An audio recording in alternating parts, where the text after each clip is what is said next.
This video sponsored by BuyMode. இந்த ஆப்பில் நீங்கள் வாங்கக்கூடிய எல்லா விதமான ப்ராடக்ட்ஸும் ரொம்ப மலிவான விலையிலேயே ரொம்ப ஆஃபர்ஸ் அண்ட் கூப்பன்ஸோடு ப்ரொவைட் பண்ணுறாங்க. ஸோ இதோட லிங்க் உங்களுக்கு டிஸ்கிரிப்ஷனில் கொடுக்குறேன், யூஸ் பண்ணி பாருங்கள்.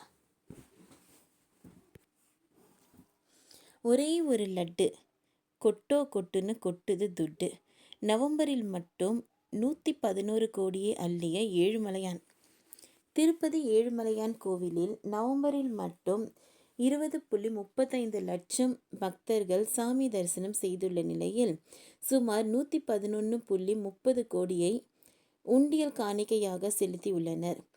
97.01 லட்சம் லட்டுகள் விற்பனை ஆனதோடு 7.31 லட்சம் பக்தர்கள் தலைமுடியை காணிக்கையாக செலுத்தியுள்ளதாக தேவஸ்தான அதிகாரிகள் கூறியுள்ளனர். ஆந்திர மாநிலம் திருப்பதியில் புகழ்பெற்ற திருமலையான் திருப்பதி வெங்கடாச்சலபதி கொண்டிருக்கிறார். மலைமேல் வாழும் ஏழுமலையானை தரிசனம் செய்ய தமிழ்நாடு, ஆந்திரா, கர்நாடகா மட்டுமல்லாது இந்தியா மற்றும் வெளிநாடுகளில் இருந்தும் நாள்தோறும் ஆயிரக்கணக்கான பக்தர்கள் வருகை தருகின்றனர். ஆந்திர மாநிலம் திருப்பதியில் உலக புகழ் பெற்ற திருமலையான் திருப்பதி வெங்கடாச்சலபதி கொண்டிருக்கிறார். மலைமேல் வாழும் ஏழுமலையானை தரிசனம் செய்ய ஆயிரக்கணக்கான பக்தர்கள் வருகை தருகின்றனர். இந்த நிலையில் சனிக்கிழமை என்பதால் கடுமையான குளிரையும் பொருட்படுத்தாமல் ஏராளமான பக்தர்கள் திருப்பதி ஏழுமலையானை நீண்ட வரிசையில் நின்று தரிசனம் செய்தனர். கடந்த 24ஆம் தேதி 67,000 பக்தர்களும் அதற்கு அடுத்த நாட்களில் சராசரியாக 60,000 முதல் 70,000 பக்தர்களும் தரிசனம் செய்திருக்கின்றனர். மேலும் நாள் ஒன்றுக்கு 22,000 பக்தர்கள் தங்கள் தலைமுடியை நேர்த்திக்கடனாக செலுத்துகின்றனர். ஒரு நாளைக்கு சராசரியாக 4 கோடி ரூபாய் உண்டியல் காணிக்கை செலுத்தப்பட்டது.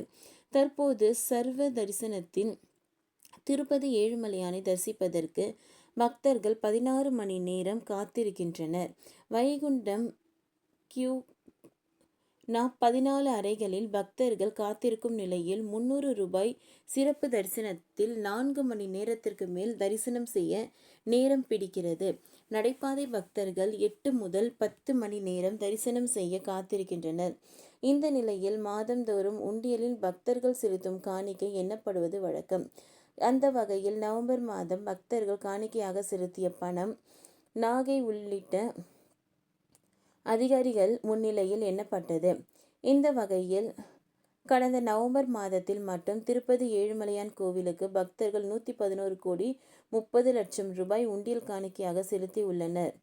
மேலும் நவம்பர் மாதத்தில் மட்டும் பல்வேறு பகுதிகளில் இருந்து 20,35,000 பக்தர்கள் திருப்பதி ஏழுமலையான் கோவிலில் சுவாமி தரிசனம் செய்து உள்ளதோடு 7,31,000 பக்தர்கள் தங்கள் தலைமுடியை ஏழுமலையானுக்காக காணிக்கையாக செலுத்தி இருக்கின்றனர். டிசம்பர் மாதத்தில்தான் மார்கழி மாதம் தொடங்கிய நிலையில் தொடர் விடுமுறை, புத்தாண்டு உள்ளிட்ட பண்டிகைகளின் காரணமாக இந்த மாதத்தில் உண்டியல் எண்ணிக்கை 120 கோடி ரூபாயை எட்டும் என்கிறார்கள் திருப்பதி தேவஸ்தான அதிகாரிகள். ஓகே ஃப்ரெண்ட்ஸ், இந்த வீடியோ உங்களுக்கு பிடிச்சிருந்தால் லைக் பண்ணுங்கள், ஷேர் பண்ணுங்கள், சப்ஸ்கிரைப் பண்ணுங்கள். தேங்க்யூ.